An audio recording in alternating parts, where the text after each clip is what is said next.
Assalamualaikum warahmatullahi wabarakatuh. Mata kuliah ADBO kali ini kita belajar tentang activity diagram. Jadi activity diagram ini diperlukan untuk menggambar proses bisnis dan urutan aktivitas dalam sebuah proses. Activity diagram juga dipakai pada business modeling untuk memperlihatkan urutan aktivitas proses bisnis. Struktur diagram ini mirip flowchart atau DFD pada perancangan diagram terstruktur. Activity diagram bermanfaat jika kita membuat diagram ini terlebih dahulu untuk memodelkan sebuah proses, untuk membantu memahami proses secara keseluruhan. Activity diagram ini dibuat berdasarkan sebuah atau beberapa use case pada use case diagram.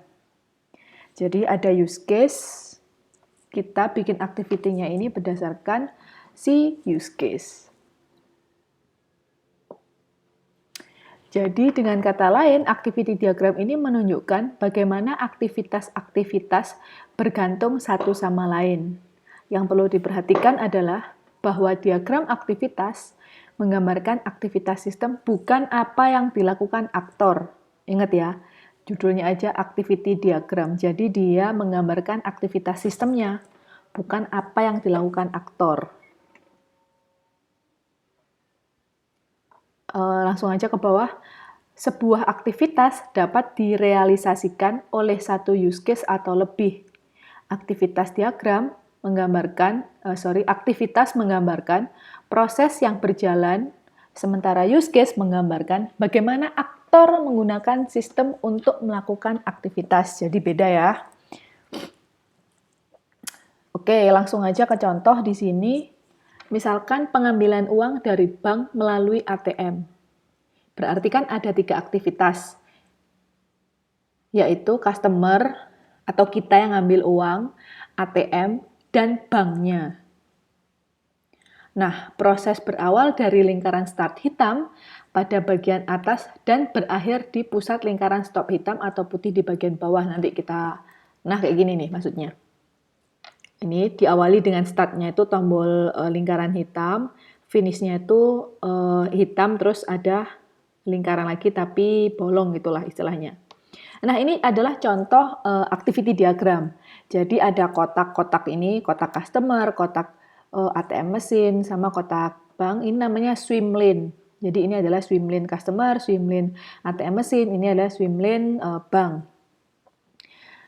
Tadi kan kita mau bikin activity diagram penarikan uang dari akun bank melalui ATM.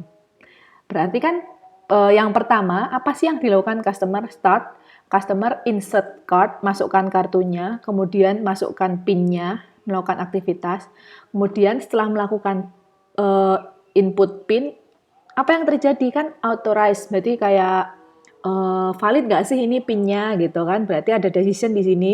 Kalau dia valid, berarti dia langsung misalkan menampilkan jumlah uangnya ada berapa. Kalau dia tidak valid, dia balik ke sini, langsung keluar kartunya, kita ngambil si customer-nya, ngambil si kartunya. Kalau misalkan dia invalid ya. Nah, kalau misalkan dia valid kan dia langsung menampilkan jumlahnya, tampilnya di mana? Di customer. Habis itu di customer ini mau ngecek account balance-nya. Habis gitu, kalau sudah ada decision lagi, apakah balance lebih besar sama dengan amount, apakah balance lebih kecil dari amount.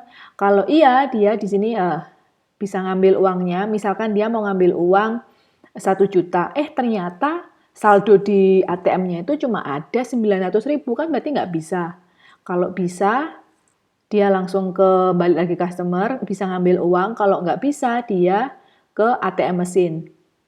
Nampilin, uangmu tuh kurang loh, kamu kok ngambilnya uang 1 juta sih, kan yang ada cuma 900.000 misalkan. Nah, kemudian di sini ada fork, jadi fork nanti dia itu selain dia selain dia bisa ngambil uang, dia juga bisa misalkan debit akunnya. Jadi dia ngambil uang berapa, kayak apa sih namanya, transaksinya itu loh, biasanya kan tampil kan ke uang yang kamu ambil tuh berapa kayak gitu. Terus ke sini, nah setelah selesai menampilkan debit account-nya, akan tampil jumlah uangnya yang sudah ambil. Misalkan uang awalnya kita 2 juta, kita ngambil 1 juta, berarti sisanya tinggal 1 juta. Setelah tinggal 1 juta, eject card, baru dia bisa diambil oleh si customer selesai. Gimana? Ada yang ditanyakan? Tidak. Bismillah. Semoga nggak ada ya. Semoga paham. Sambil jalan kita belajar nanti simbol-simbolnya di activity diagram. Lanjut. Nah, sekarang simbol-simbol di activity diagram. Yang pertama, kalau start itu pakai lingkaran hitam. Kalau selesai pakai lingkaran hitam, terus ada lingkaran lagi, jadi kayak kosong gitu ya. Ini kan ada putih-putihnya. Sorry. Kemudian kotak itu aktivitas, kemudian ada fork atau percabangan, kemudian kebalikan dari percabangan, lawannya yaitu penggabungan, decision, ya atau tidak, kemudian swim lane yang kotak-kotak tadi, yaitu sebuah cara untuk mengelompokkan activity berdasarkan aktor. Dia mengelompokkan activity dalam sebuah urutan yang sama. Contohnya ini kan, ya ini punyanya customer, ini punyanya mesin, ini punyanya bank, kayak gitu. Oke, tadi kita lebih memperdalam tentang simbol-simbolnya tadi. Activity udah jelas ya, menggambarkan pekerjaan atau tugas dalam workflow. Pada UML, activity digambarkan dengan kayak gini, kotak atau apa ya, kayak ginilah pokoknya. Terus kalau start lingkaran hitam, kalau selesai lingkaran hitam ada buletannya, ada kosongnya. Kalau ini seperti biasa garis, state transition, decision ya atau tidak. Kalau ingat di flowchart sama swim lane tadi sudah dijelaskan menggambarkan objek mana yang bertanggung jawab untuk aktivitas tertentu. Jadi ini swim lane-nya siapa, ini punya siapa, sudah ada kotak-kotaknya lah. Nah, kemudian fork and join. Diagram activity dapat dibagi menjadi beberapa jalur kelompok yang menunjukkan objek yang mana yang bertanggung jawab untuk aktivitas. Peralihan tunggal atau single transition timbul dari setiap adanya aktivitas yang saling menghubungi pada aktivitas berikutnya. Sebuah aktivitas atau transisi dapat membuat cabang kedua atau lebih percabangan. Atau disebut juga dengan transisi eksklusif. Label guard expression ada di dalam kurung siku yang menerangkan output atau keluaran dari percabangan. Percabangan akan menghasilkan bentuk menyerupai bentuk intan. Transition bisa bercabang menjadi beberapa aktivitas paralel yang disebut fork. Fork beserta join atau gabungan dari hasil output fork dalam bentuk berbentuk solid bar atau batang penuh. Langsung aja lah ribet. Nah ini, jadi kalau fork itu kan tadi dia nyabang ya, jadi ada panah, terus ada kayak garis gitu, terus di panah gitu ya kan nyabang soalnya. Kalau kebalikannya join itu digabungkan, dua digabungkan jadi satu, gampangannya kayak gitu. Nah ini contohnya aktivitas diagram tanpa percabangan. Kalau kalian sadar ini mirip sama flowchart, bedanya kalau flowchart kan ada berawalnya beda ya. Kalau ini sudah pasti activity diagram karena diawali dari lingkaran dan diakhiri dengan lingkaran hitam. Ada bulatannya lagi lah. Kayak gitu. Kalau ini dengan percabangan, ingat ini percabangan dipecah. Nih, kalau ini namanya digabungkan, pinter. Ini percabangan, ini penggabungan. Oke, lanjut. Petunjuk membuat aktivitas diagram. Pertama, mulailah dengan note awal untuk titik awal. Oh, salah. Pertama, kita harus niat dulu mau bikin aktivitas diagram. Kalau sudah niat, baru kita mulai dengan note awal untuk titik awal. Yang kedua, tambahkan partisi jika relevan untuk analisis yang dibuat. Ketiga, tambahkan aksi untuk setiap langkah utama dari use case. Keempat, tambahkan alur dari setiap aksi ke aksi lain, keputusan atau note akhir. Setiap aksi hanya dapat melakukan satu alur masuk dan satu alur keluar, menuju ke Fox, Join, Decision, dan Merge. Tambahkan Decision jika alur dipecah menjadi aktivitas diagram, menjadi beberapa aktivitas diagram pilihan maksudnya. Jangan lupa juga untuk menggabungkan kembali dengan Merge. Tambahkan Fox dan Join jika aktivitas akan dilakukan secara paralel. Akhiri proses dengan notasi untuk akhir aktivitas langsung. Cus. Nah, misalkan ini kayak pembelian gitu ya, pembelian. Ini ada swim lane bagian gudang, swim lane bagian pembelian, swim lane supplier. Di bagian gudang, dia memberi informasi data. Memberi informasi data barang yang akan dipesan kemana? Ke bagian pembelian. Di bagian pembelian, dia menerima informasi. Kemudian, setelah diterima informasinya, dia membuat SPP. Setelah membuat SPP itu surat, pokoknya pembelian gitulah ya. Habis gitu setelah buat SPP, dikirim kemana sama bagian pembelian? Ke supplier. Supplier menerima SPP-nya itu. Setelah diterima, baru dia kirim barang disertai faktur. Dikirim kemana? Ke bagian gudang.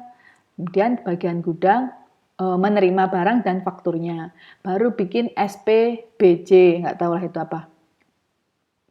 Mungkin surat terima gitu ya, surat terima beli, jual beli gitulah.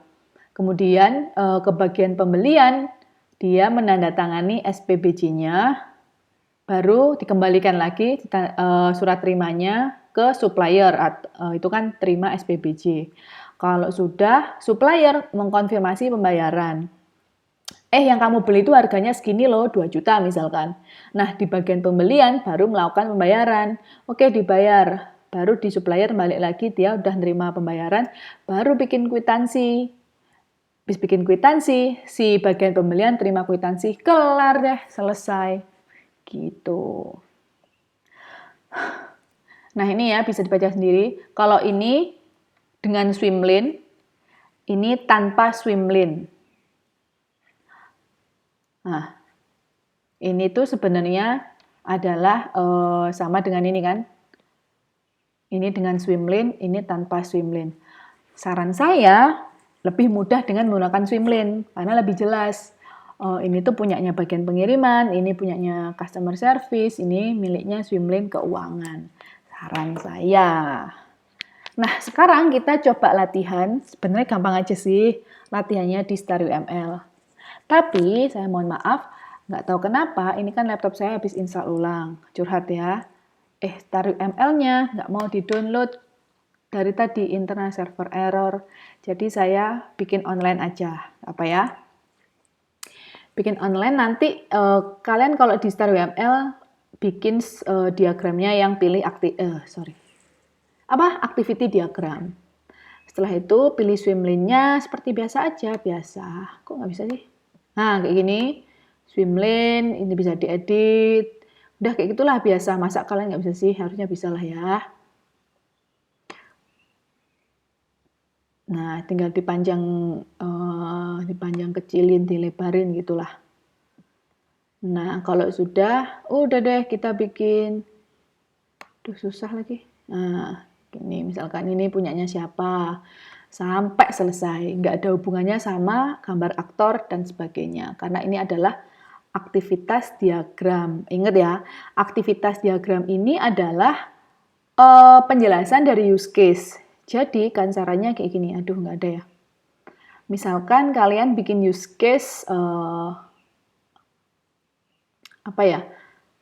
penjualan, kan berarti ada aktor customer. Customer ngapain? Dia misalkan login dulu, berarti ada activity diagram login. Kemudian customer ngapain? Melakukan transaksi jual beli, berarti ada aktivitas diagram transaksi jual beli. Dia bikin activity diagram itu per use case yang memungkinkan dilakukan aktivitas diagram. Gitu. Gimana? Ada pertanyaan? Kalau ada, bisa ditanyakan di grup atau di Edmodo juga bisa. Nah, sekarang tugasnya, aduh semangat nih kalau ngasih tugas. Kalian bikin activity diagram project kalian yang kelompok itu 2 orang. Minggu depan lah ya dikumpulin. Kita nggak jadi minggu depan presentasinya karena masih ada materi sekuen diagram. Santai dulu. Jadi mungkin 2 minggu, 3 minggu lagi kita baru presentasi project kalian. Terima kasih, saya akhiri. Wassalamualaikum warahmatullahi wabarakatuh.